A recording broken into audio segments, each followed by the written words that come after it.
Welcome back, everybody, to Midweek Banter. We're here with Addy, all the way from Netherlands. He's been talking to us and talking about his memories and everything about Midweek. But of course, you started off with Sundays, 7-a-side with us, and Rich introduced you, and that, like you said, moved into Midweek. But then your jumps with this group didn't kind of stop there, did it?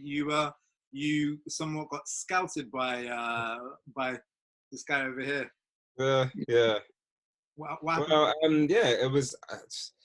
To be fair, one of the things I've always wanted to be able to do was to be able to play 11-a-side football. I just never knew anyone running a team, or I never really knew people who were in the Sunday league world. I'd always played 5-a-side, 7-a-sides, even with people outside of like work and at university and stuff like that. It'd always been 5, 7-a-sides, like that. I just found people that played.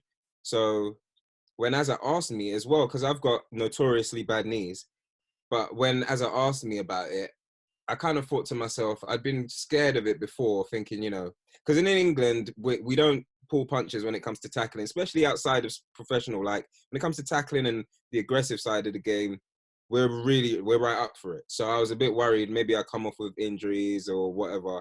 So that kind of made me hesitant to even seek it out. But then when Azza asked me, I was like, well, actually, yeah. And I knew Azza had a good football brain. I knew that he knew, okay, if he's seeing me play here and he's asking me to join, there's obviously a confidence. And as much as anybody will tell you, even if it comes from your mate, having that confidence in the person who is going to select a team makes you feel, all right, I'm already doing something that they think or they see good in. So I don't need to change. I don't need to become a different player or do anything. I just need to play how I'm playing now. So at first, I was a bit nervous, but then when I played, I just realized the only thing I have to learn is to transition to a bigger space and having more time on the ball in certain situations to make the right decision when you've got that time. But I would like to say, thank God, I was blessed with I've always watched football and tried to emulate things I see in football. So the transition didn't take that long before I could actually start playing quite well. Team at that level. But yeah, I was thrilled to be able to be asked, because first of all, I mean, for someone to ask you to go and play in midfield, that's them telling you that I think you're a really good player, you can control a game and stuff like that. And then to be actually able to do it and to go in and played well and played with, I mean, some of the players I played with in that team were amazing as well. So yeah, it was just a step up, and I've continued that. That was literally my first experience. I don't know how many years that was ago, as probably about 4 or 5. Good few years now, mate. I can't remember the exact date, the exact year, but I reckon, what do you reckon? 4 seasons back? I think 4 or 5, yeah. Yeah. So you've had that from there to now. So yeah. And so I was able to bring that on and take it, and now I've come here. The first thing I sought out was kind of 11-a-side football, and I found the team straight away. But like that experience of playing there, knowing how to be, the physical side, having that in my arsenal. The team I've joined here, it's like it works for them, and it's like it was a good grounding to know how not to be afraid of what's going to happen on the pitch, to be 100% confident when you got the ball, not caring about what tackles or whatever's going to come in. And plus, playing on those pitches, it doesn't half improve your touch when you get a good pitch, because you're playing on this bubbly mud pitch where you got to be focused all the time. So when you're on a normal good pitch, you're like, oh my gosh, I can do everything. Yeah. So yeah, it's been a good leap. It's been a good leap. You're playing the same position. Sorry, you're playing the same position for the 11-side team in Netherlands? I moved slightly back. So I used to play straight central mid, sometimes on the wing or attacking midfielder, but now I've moved to defensive. And, it's been a good transition, and it allows me to do the thing I love most, which is passing. I just love passing the ball. So, yeah. Yeah, no, I mean, I don't want to prolong it, but all I'd say on this is obviously, I said, we must have been playing for 4 or 5 years before I even thought about speaking to anyone. And I said to Sam, you were probably the first one. I thought, you know what, I can bring this lad over, and I know he can do a job, and I know he can add to what we got. So you're probably the first one where I thought, you know what, he can play 11-a-side football. So I would say that, and I want you to know that before we move on. Oh. But also as well, as you said, it didn't take you long, mate, which I knew it wouldn't, to be honest, because I knew you were capable. It was just it was more getting settled and getting comfortable. Yeah. More than anything else.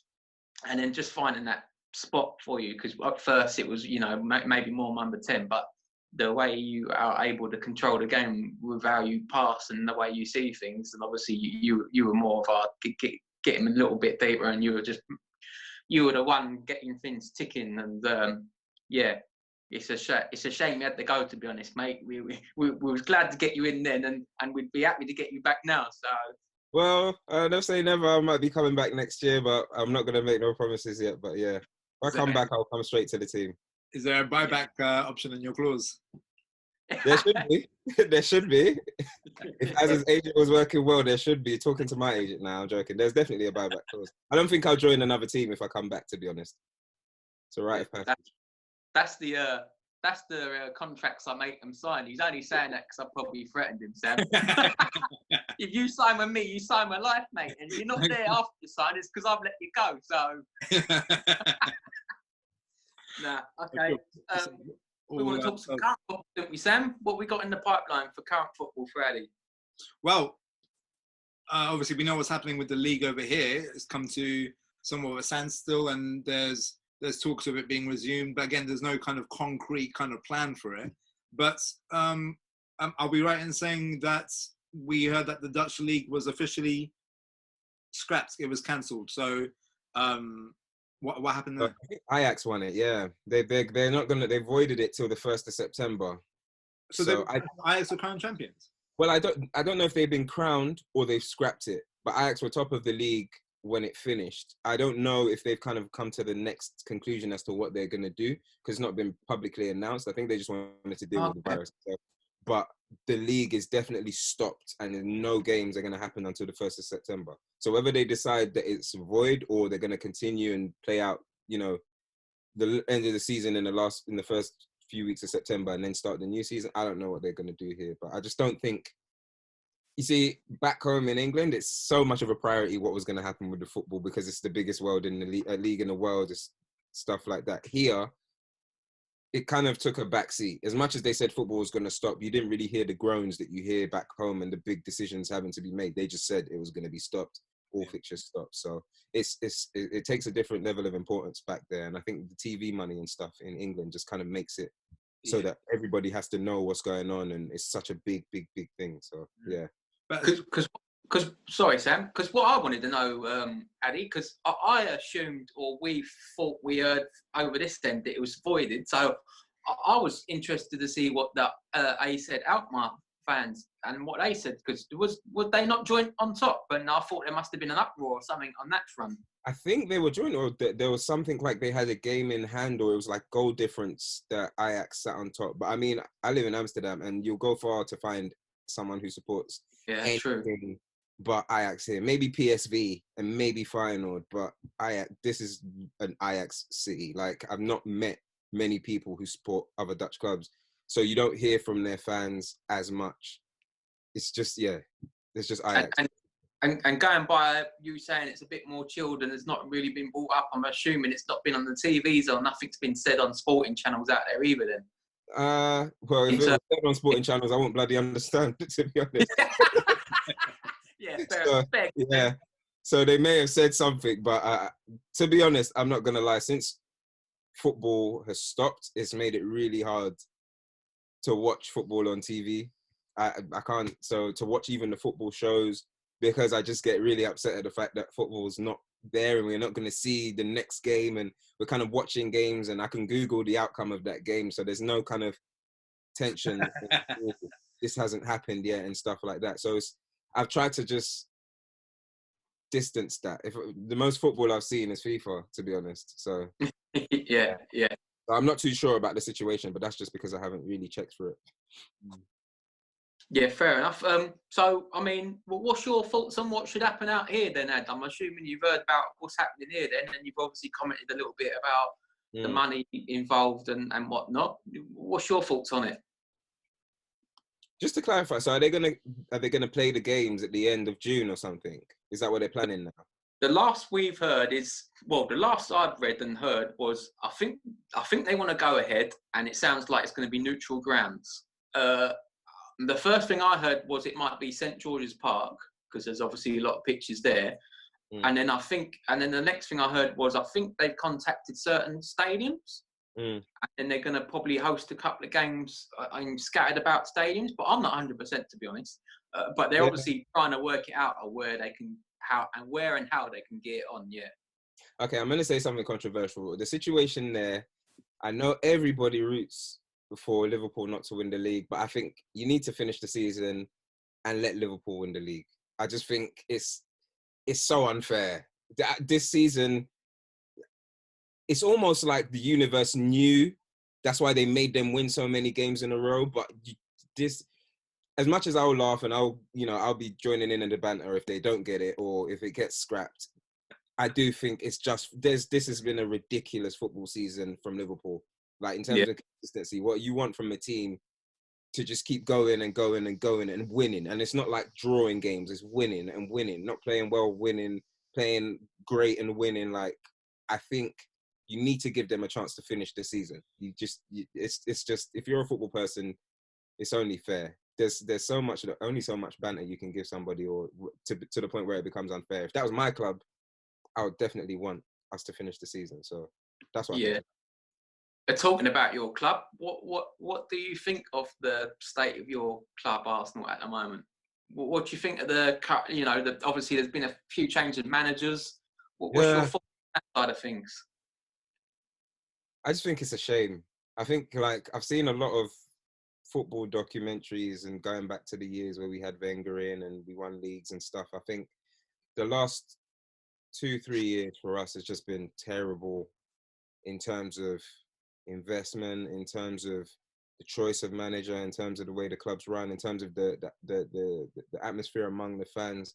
I do think now we've got a manager who shows us there is a bit of a light at the end of the tunnel, in the sense that he's doing something that gives you some pride about the team. And sometimes the way they play and they give everything for him, they give you some pride. And I'm just hoping it's not a managerial bounce that we're going through, and he's actually imparted things that will continue to blossom in the future, especially now we've had, this recess from football.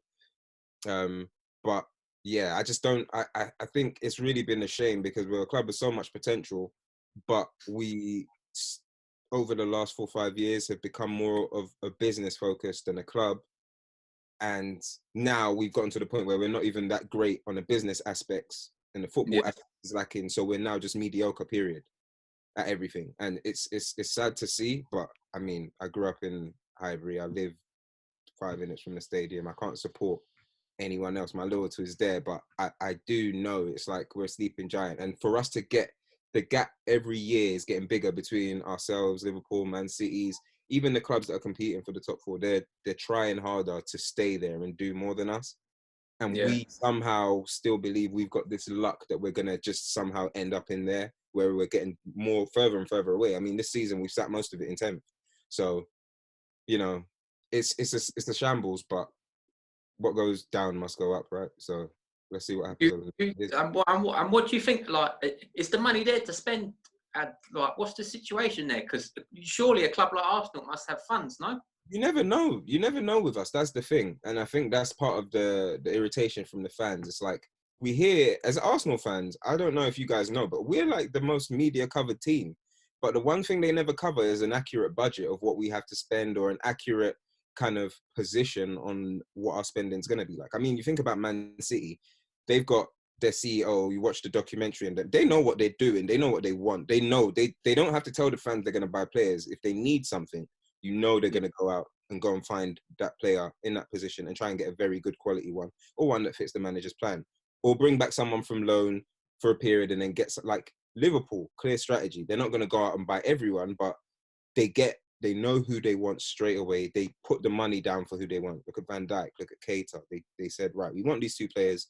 Van Dijk made him the most expensive defender in the world. Keita, they waited a year and they got him in because they knew what he'd add to the team, and look at what they've done now.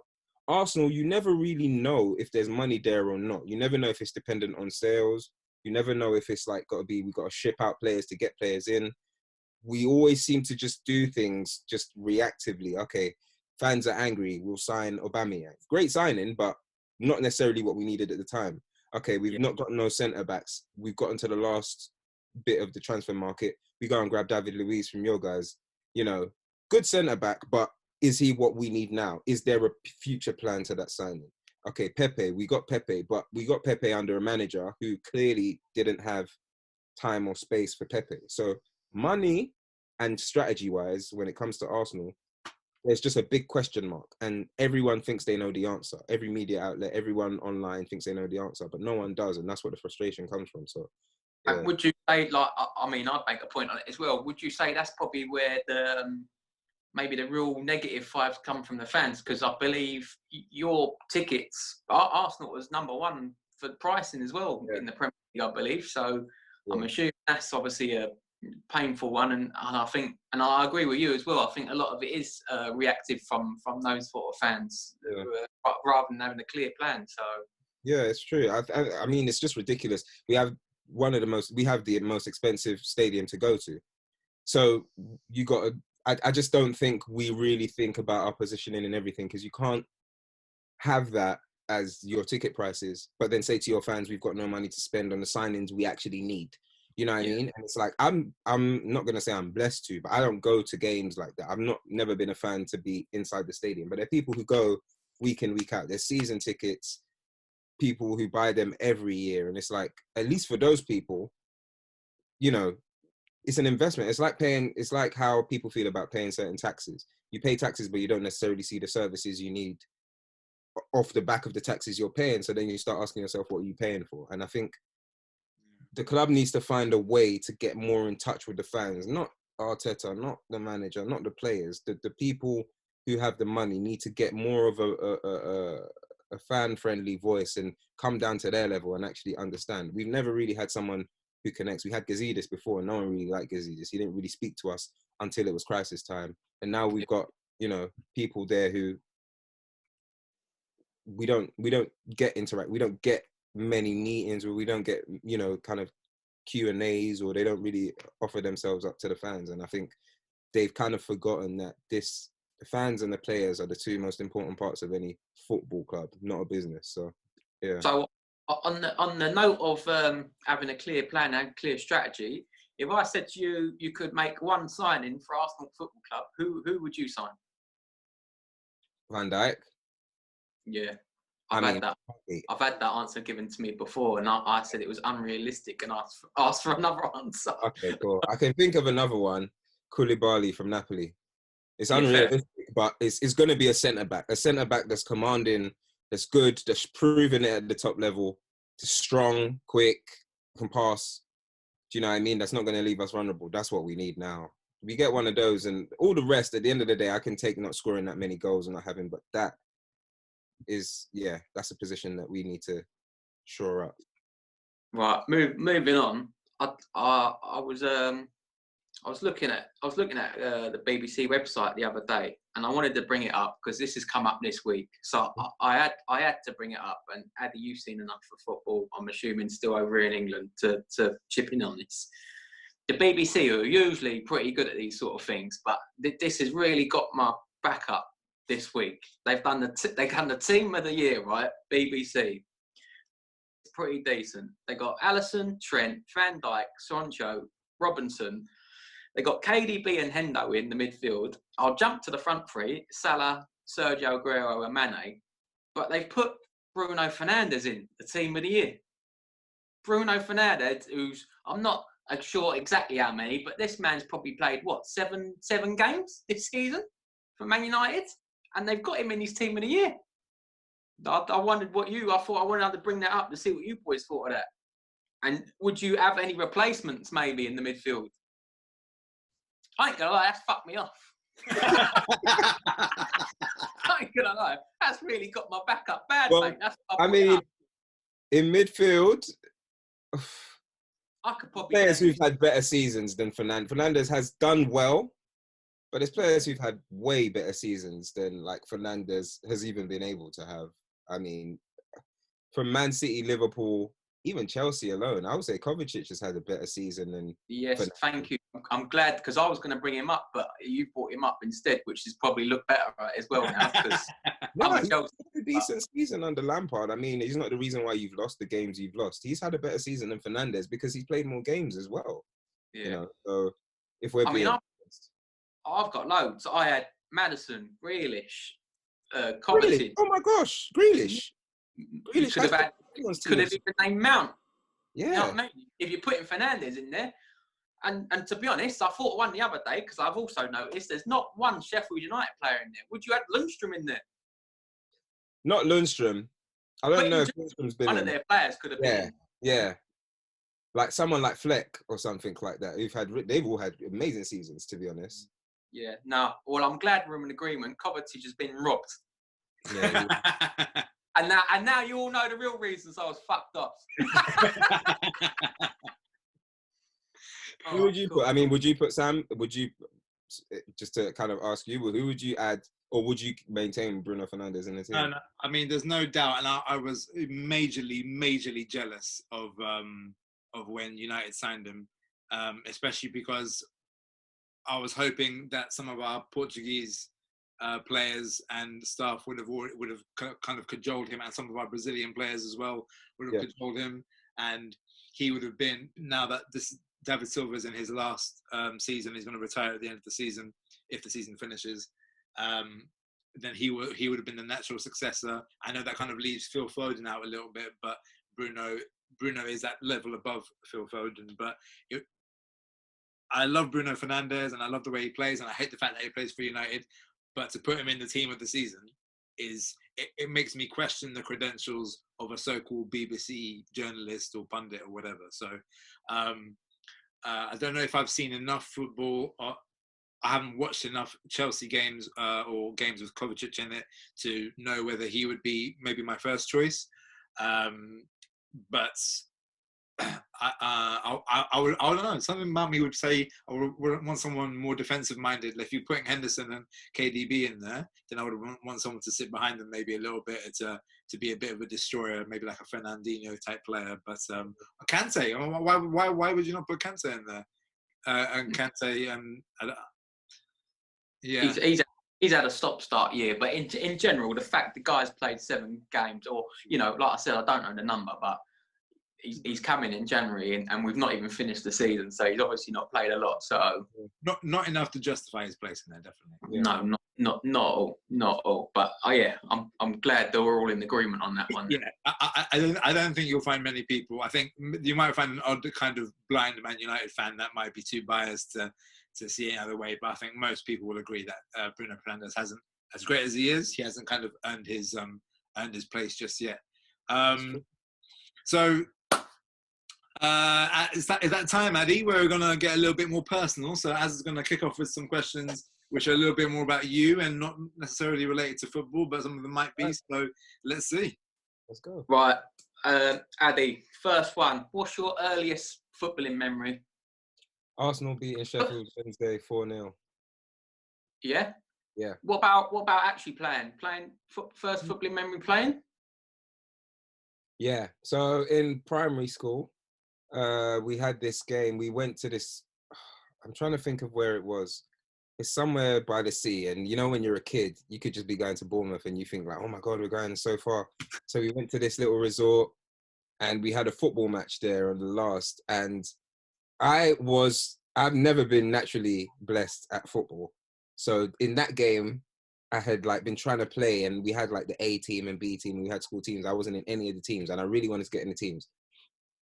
So in that match, I got the ball on the left wing by the halfway line, and they were making us play full pitches these times. So, yeah. And I dribbled past about 6 people, and slotted it in, and literally everyone ran up to me going crazy, and the teacher put me in the A team from that point on. Wow. School. So that's my earliest memory, because that's the first point where I felt yes, I finally broken that shitty ceiling, for want of a better word, but I've broken that ceiling where I can actually now start playing football with the better players and not having to play with the other boys who weren't good just because they weren't in the team. So that's really my my first memory, my solo goal when I was about like. How old were you? I think I was about 8. I think I was about 8 or That's something like that. That's So, early. yeah, really early, really early. Who's your favourite player ever?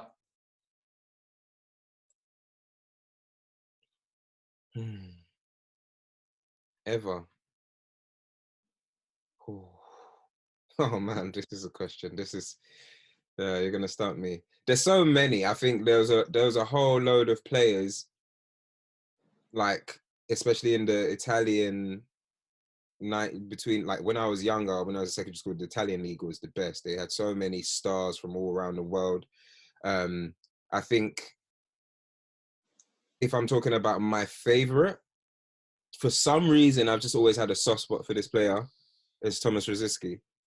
But yeah, I've just always loved Thomas Rosicky. Like I used to, that's the only number I'll get on my Arsenal shirt since he joined and stuff like that. So I've always loved Rosicky, but I couldn't say he's my favorite player of all time. I think the player that I've loved to watch the most for me, and that gives me most nostalgia, is like Big Ronaldo, because that he just embodied, he has everything. He had pace, he had speed, he had dribbling, he could approach play, but he was so explosive, like especially that season in Barcelona that he had. I just think like my favorite ever, like to ever see or to ever see on TV and watch is him. It has to be. I don't know if anyone's going to give that answer, but yeah, it's Big Ronaldo. No answer. Would you pick then Arsenal to win the league or England to win the World Cup or Arsenal Nigeria? Yeah? Arsenal to win the league. I ain't gonna lie, I kind of half expected that anyway. So. I love England, but I love Arsenal more than England, and I've dual nationality. So, yeah. Yeah, fairs. What's the most influential person in your life? Football-wise or anything? Both. Do both. Influential person in my life as a person, I probably have to say. It make me sound like a mum's boy. It's probably my mum. Like, most influential person. Just had the most influence over anything I've done, whether good or bad, or being taught single mum in the UK is quite difficult. So she's definitely the most influential person. I owe a lot to her. And I think in terms of from a football sense, the most influential person,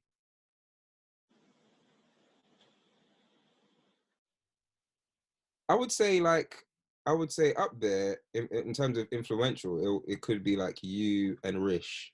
I'll probably say Rishi up until a point, because to get me into games, Rishi, every time, as soon as we started playing together, everything, we played 5-a-side, 7-a-side, we played with you guys, played on Sundays. As soon as he could get me into a game, he'd get me into a game. And I was still like when I first met him, I was still building a lot of confidence just playing football when I'd met him.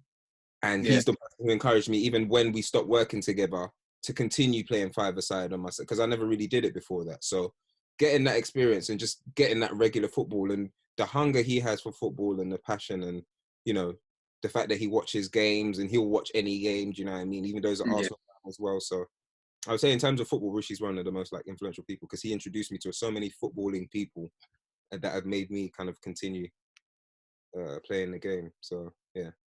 What would you say is your best attribute on and off the pitch? So as a person, as a player.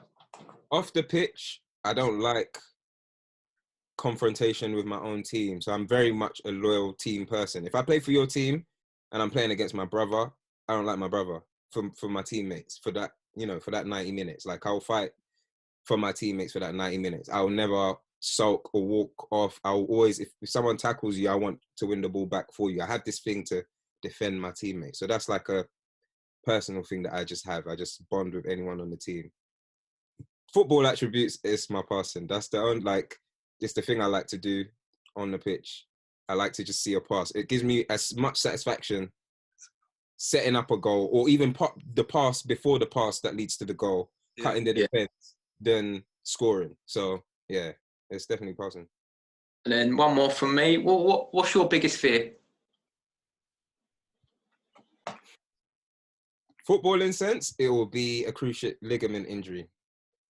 because that will see me out of the game forever now. You know, Yeah. kind of over the hill. So that's the one that's like, please stay away, kind of thing. Outside of football, biggest fear, failure.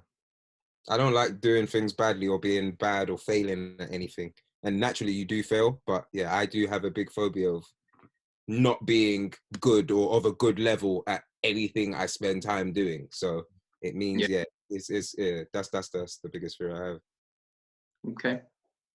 Cool, Eddie. So, a last one, kind of maybe on footballing terms. You played for Azza's Oxley Rangers. What would you say is your best memory of your time playing for them? I got two memories, actually. The first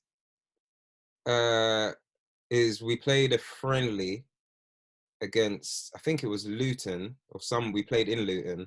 Yeah. I was playing in the middle with, what's the tall? Jamil or Jamal, I can't remember his name. Is it Jamil? Jamil, yeah. Yeah. And that was like that was one of my first games. And that's the first time I just had like a sick game playing next, like, and then I knew, okay, wow, I can actually, this level isn't beyond me, if that makes sense. So yeah. We had like a superb game. I think we beat them 2-1. So I just knew that's what gave me confidence to continue playing. And regardless of all the tackles or whatever that I had fear in my head, that gave me confidence. And then the second one was the first goal I scored, because I scored on my debut. Yeah. Put me on the wing. And literally the first time I got the ball, I was 1-on-1 with the keeper and I scored. So it's like, that kind of settled me down to know. I swear Jabs played in that game and he scored as well. So it was like kind of like, it was a great moment that we both played our debuts and we were just like scored as well. You know, because it endears you to the team. They're not doubting why you've been brought if in your first game you go and bang in a goal. So yeah, that's definitely one of the moments. Okay, so now moving into a little bit other stuff. Favorite song? It's tricky. Sam, you can't ask me that, man. I know. Now, like, how are you going to ask me that question? Now, Eddie, how many there are to choose from? Nah, Eddie is an artist himself. BLK, he's like, music is like breathing to him. But I know it's an almost impossible question for someone like you. But I could just name a song that's right up there that will forever be with you. Desert Island Style, favorite song. One of them. Okay, it will come off one of my Desert Island albums, and it's gonna be, I need to remember the name of the actual song because I know the lyrics. You're free to sing if you want, mate. I was gonna say we're quite flexible on this show, by all means. If I try to say, it's like, I was just walking that day endlessly. It's Justin Timberlake, by the way. It's on Justified, and it's a tune. Oh shit! Oh, I think it's called Nothing Else. Oh, that, I just love that whole album, and no matter, I feel like I can tell you that, and everyone would know, have heard of Justin Timberlake and Justified. That is probably one of the tunes that I would say is one of my favorite songs, because I can listen to it now, start to finish. Like the whole album, I'd still be happy with it. Mm. Movie. Does that have a movie? Come to America. Eddie Murphy, Arsenio Hall, classic.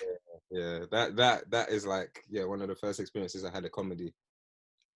Oh really? So that's quite. Yeah, like in terms of watching a film and understanding it was supposed to make me laugh and actually finding shit like funny in it. Yeah, that was one of the first films. So classic. Yeah. And speaking of movies, if there was a movie about your life, BLK the movie, who would play Addy?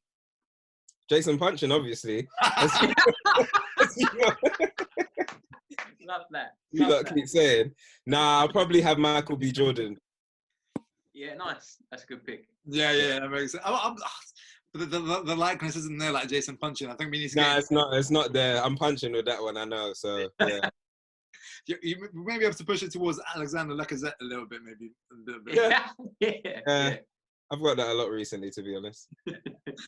And lastly, what would you say is the best advice you've been given in your life?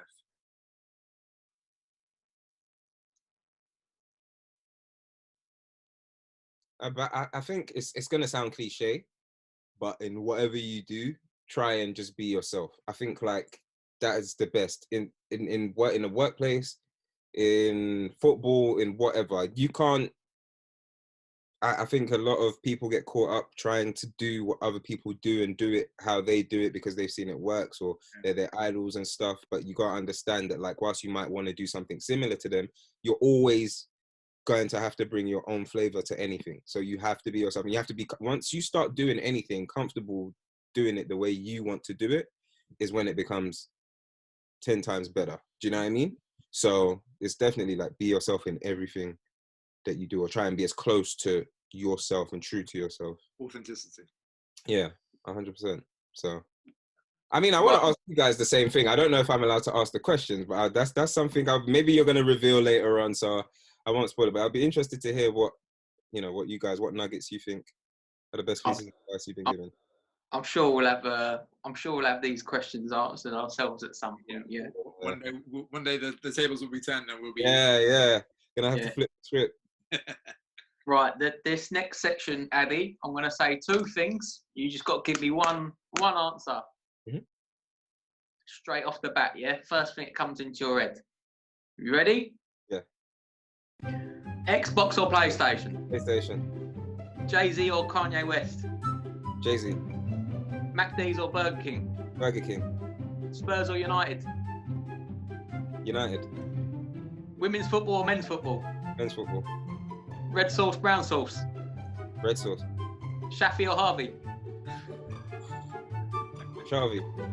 Men or women? Women. Azza or Sam?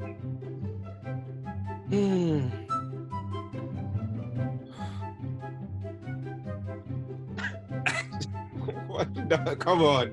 Quick, Mike, come on. I'm gonna say Azza. Hey, I got one! Can you believe it? This is a football show. Azza, I'm gonna qualify that statement. It's a football show because if we talked about anything, we talked about music, if we talked about acting, if we talked about stuff, I would say Sam, because me and Sam connect on that level outside. So this is a football show. I've kept it football. All right, mate. I'm still taking it. I don't care what excuse you got, mate. I didn't think I was going to get one in 20 odd shows. I was not going to lie. I was going to start doing a tally chart of how many people chose me, but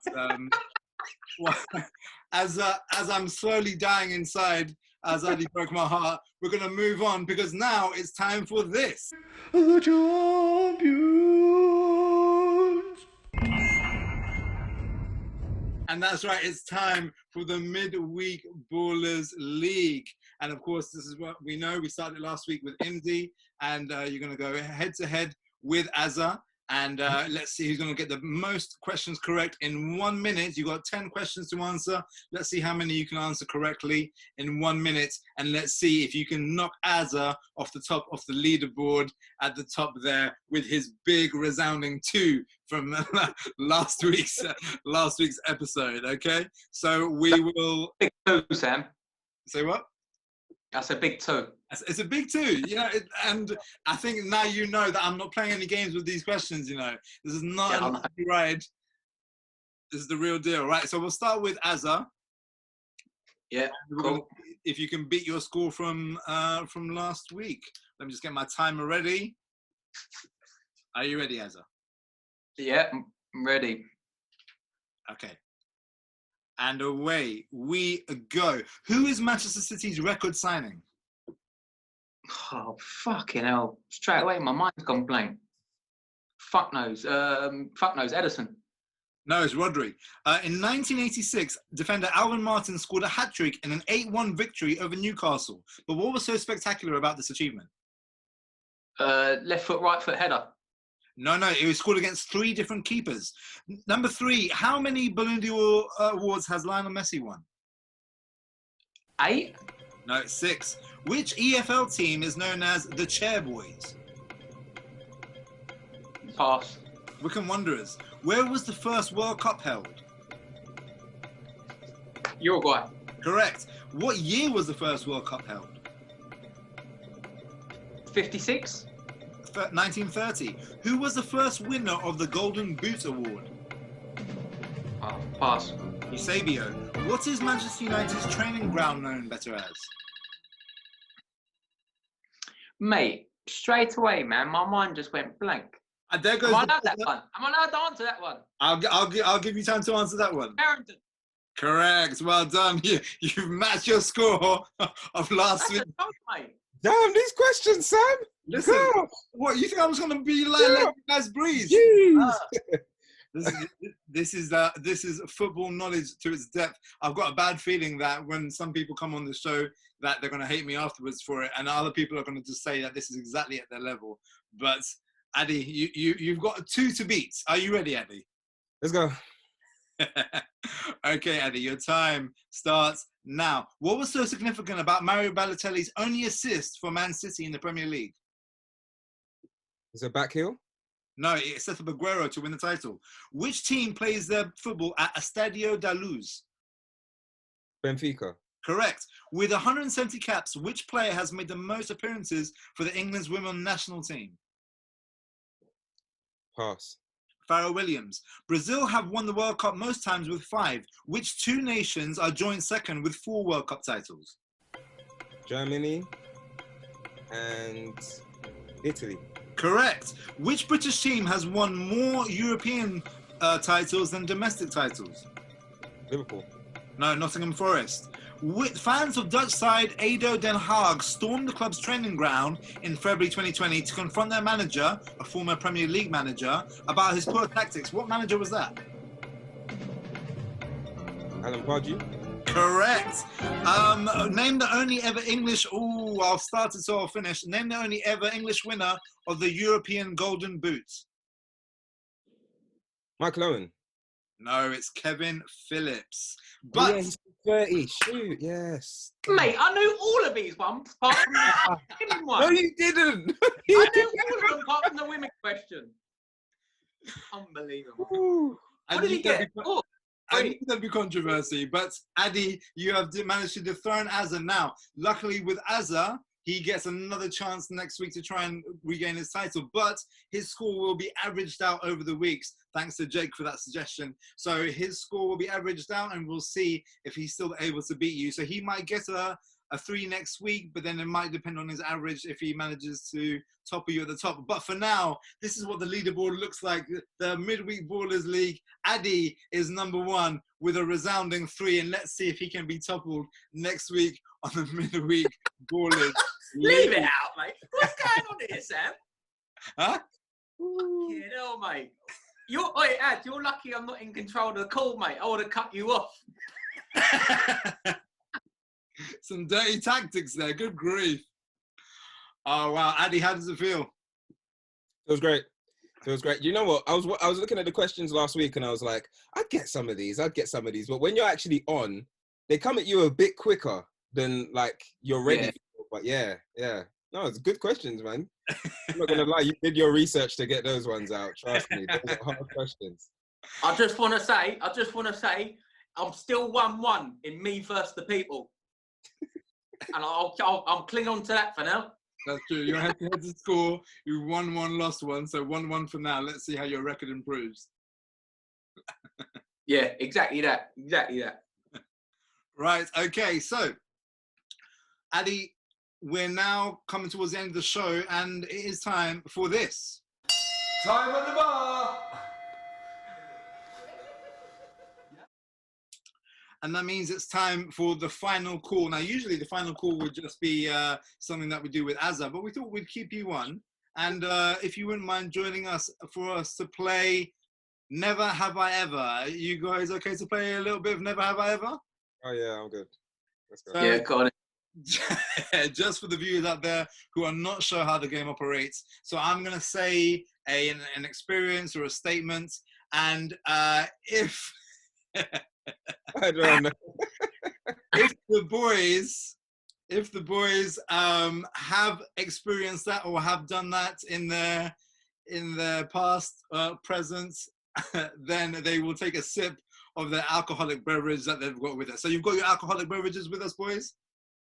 Yeah, I shall put some JD in my cup now, Sam. Okay, so JD's in the cup and Addy's got his can, and we're aiming to get these boys as drunk as they possibly can be with these questions. Okay, right. Are you ready, boys? I'm ready. Let's go. Right. Okay. Never have I ever taken a sexy selfie to send to someone. Well, are those sip if you've done it? If you've done it, you take a sip. Ah, yeah, of course. It's going to be a long day. I mean, the definition of sexy is not naked, but I'll sit. Yeah, I think it's best to just cover it and take a sip there. Yeah. Okay. Never have I ever said I'm never drinking again. I probably have said that. Weekly. Never have I ever peed in a public swimming pool. I don't think I have. I'm pretty good on that. I've been peed in the pool! I can't swim, so.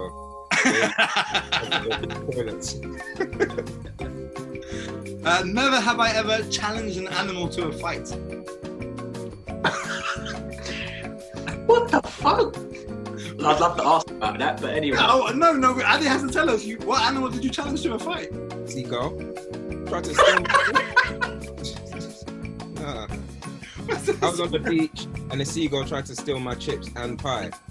After I'd been shat on twice the previous week by seagulls. Nah, sorry, it was beef. I'm sorry. I didn't challenge it, but we fought. I was like, yeah, I would have punched it. Yeah. Oh yeah, you would have clocked it.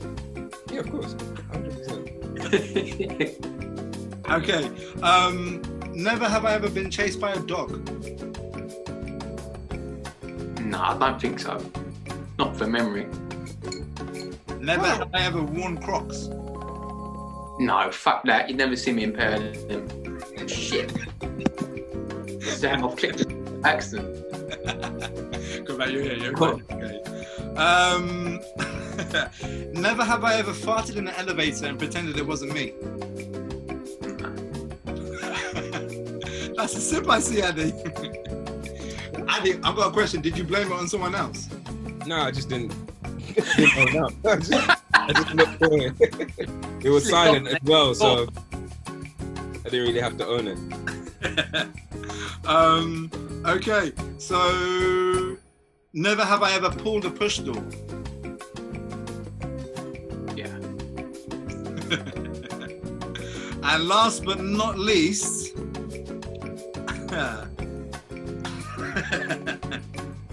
Go on.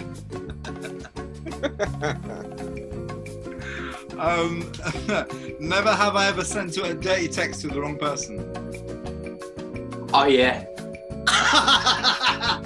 Oh my goodness. Fantastic. Boys, if you would do me a kindness, and if you are okay with it, send me those texts and I can put them up on the screen right here and please tell us who you sent it to by mistake and what the consequences were. I mean, I don't know if I can share the text. I think it's probably deleted from my message history. It's a one-time mistake. I've never repeated it again, but yeah, the person was my auntie. Yeah. So, brutal. Yeah. As? Yeah, you'll never get that text, Sam. Oh, I feel a little bit hurt there. And that's all I'm going to say on the matter, to be honest. But I will say, it wasn't a one-time thing. I'm a fucking idiot, mate. So, yeah. This is why I love the final call. I tell the tale. You live to tell the tale, just about. Yeah, just about. So, all good.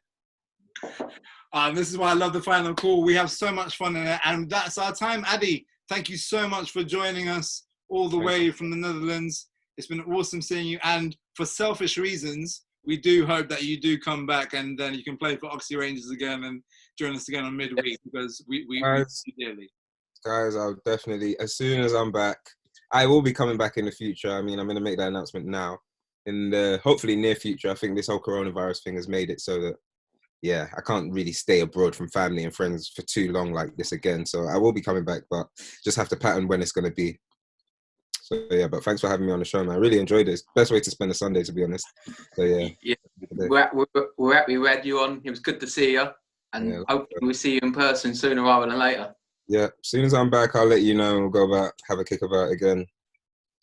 Yeah, good man. Right, take care of yourself, mate. Thank you. Thanks a lot. See you later, pal. Good man, Addy. Fantastic. You called it, didn't you? You predicted it. Yeah, I felt it was going to be a longer one, but he puts himself across so well, and he's got opinions on a lot of things, so it's good to chat to him.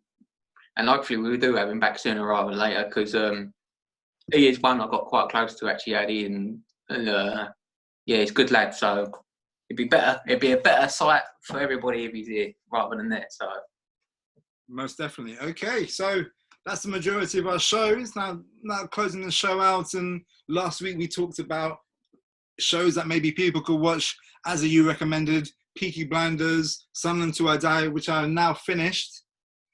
Yeah, I've not finished it, so you know. No, I'm not. But yeah, I will be finishing it. And I'll tell you what I didn't finish, what I didn't say last week, which you didn't know, is I just finished the season 5 of Peaky Blinders yesterday, funny enough. That's proper, mate. Again, quick one on that. Watch it if you've not watched it. That was tense, that, Sam. Really, really good. So, but yeah, on to this week. I've got a couple of good ones this week. So I've got Brian Banks. It's on Netflix. And I'm telling you now, out of 5 stars, I'd give it a 5 stars. It's based on a true story, true events. It's a young lad who had aspirations of being an American football player, and he gets put in prison for something he didn't do. And after his sentence, he comes out and he still fights for his innocence after he's come out of prison. So it's a really good watch, that one. I promise you now. Actually, Sam, it's that good. I'm telling you now. Hashtag Brian Banks to me. Everybody that watches it and agrees with the review I've given for that one. I'm telling you, it's that damn good. You get caught in the emotion with it straight away. And another one I kind of got chatting about a couple of war movies and that sort of vibe the other day, which reminded me of a good one. And I checked it yesterday. It's still on Netflix. It's called 13 Hours. That's also based on true events. 6 Americans, they get caught out. Obviously, the war and all that sort of stuff's happening this sort of time with the terrorists and that sort of stuff. And they get caught out by themselves, basically, and they get told that help ain't coming. And there's 6 soldiers that get left out there.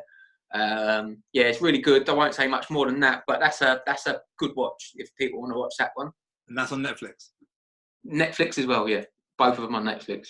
Okay. I see. I had never heard. See, last week you talked about Sunderland and Peaky Blinders. I'd heard of them. Brian Banks and 13 Hours I have not heard of. And hopefully people watching the trailers and stuff will be taking your advice. And there are probably some people have already seen it that you want people to get in touch with the hashtag. Possibly, but I think the Brian Banks one, no chance. I don't think I know anybody that's watched it, and I found it on Netflix. And yeah, so hashtag it, guys, if you end up watching that, and see if you agree with my review on that one. Awesome. And for me, it's I've only just started it, and I know it's been out for a while, and I know some people in the group have talked about it quite a while ago, but it's Westworld. And the concept is so unique and somewhat strange as well. And it really makes you question. It brings up a lot of kind of like philosophical questions as well about life and consciousness and stuff like that as well. But it's the concept is that it's a theme park, which is a Wild West theme park, but it's so real. So you go there and you pay like thousands and you are part of it, but it's so real and interactive. It's not just like a theme park, like a Legoland or a Disneyland. They've made the people who are the actors or the robots in the park so real that you can't tell the difference.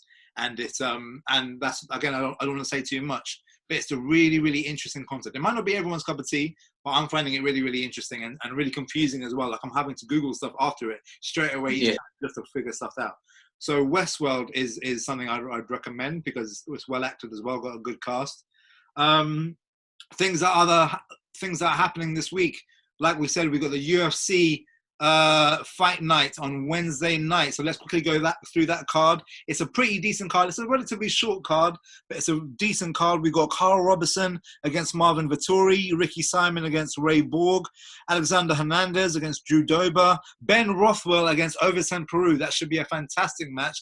Oversend Peru was a bit of a gatekeeper for his division, so that should be a good fight. And the main event for that card is Anthony Smith against Glover Teixeira, and again, that should be another slobber knocker, a real two hard hitters there. So that should be a good fight as well. And on Saturday night, we've got another fight night.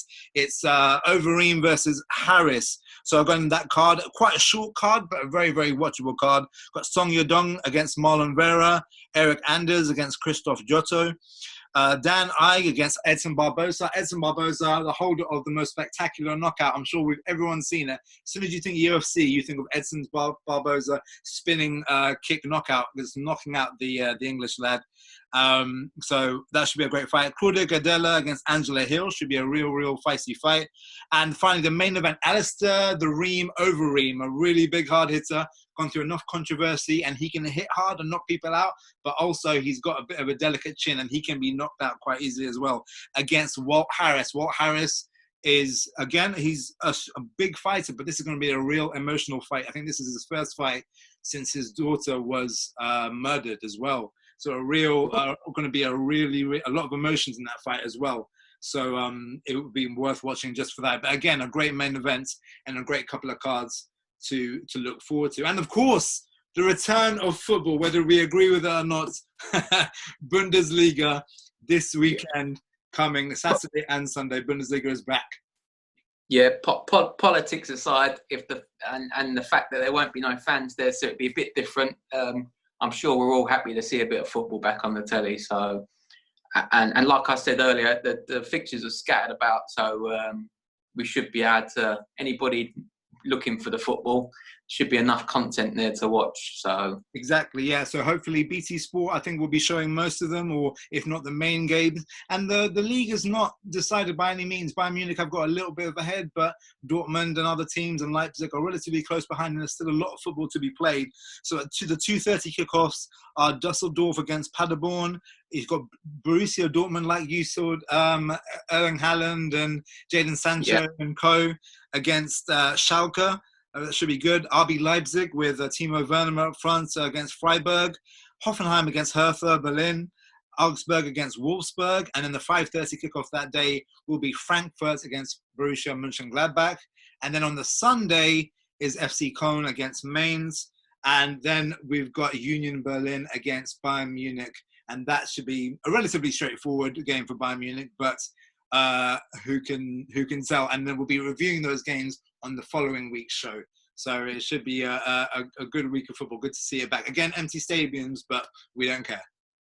Yeah, no, that's right. There's some tasty fixtures there, to be fair.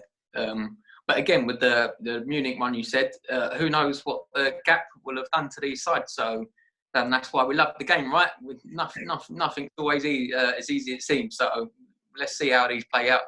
Completely unpredictable. And then, like we said, we'll be reviewing on next week's show. So, Azza, what's happening on next week's show on Midweek Banter? So, next week, guys, we've got a great show set up for next week. We've got some more quizzes. We've got the Midweek Banter League back, 3rd edition. We'll be previewing the games. We'll have some more reviews for you guys.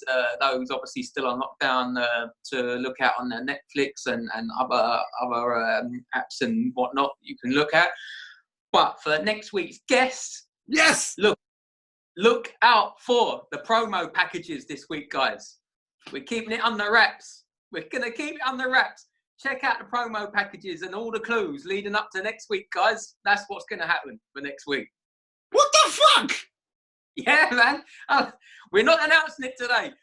Promo packages are coming. Let's see who can pick up on the clues. He's teasing us. He's telling us. It's the big T, Sam. Big T for next.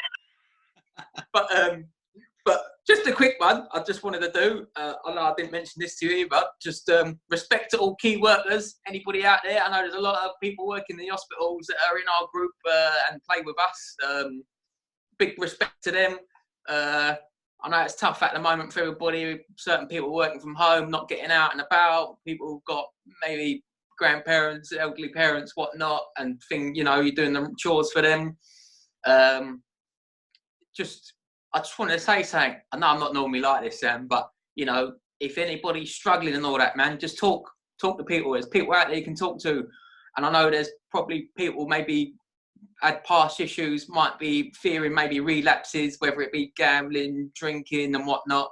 Just stay strong. We're all in it together, and if you've got people to talk to, or you're struggling, not wanting to talk to people around you, there's people out there you can talk to. So I just wanted to say that, really, and keep it active the best you can, and just keep your mind busy.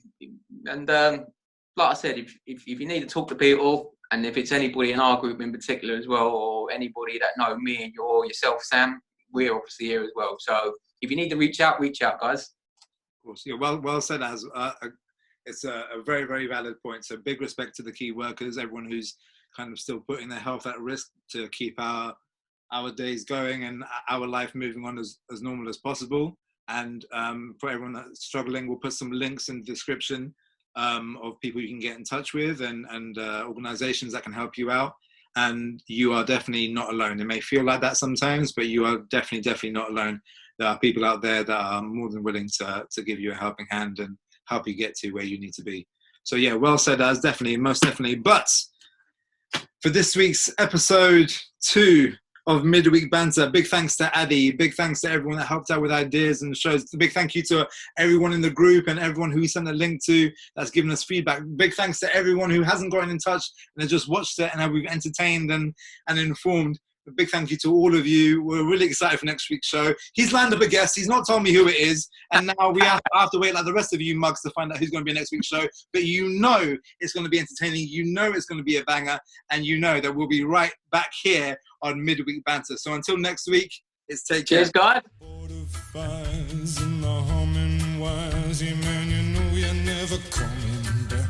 Past the square, past the bridge, past the mills, past the stacks. On a gathering storm comes a tall, handsome man in a dusty black coat with a red right hand.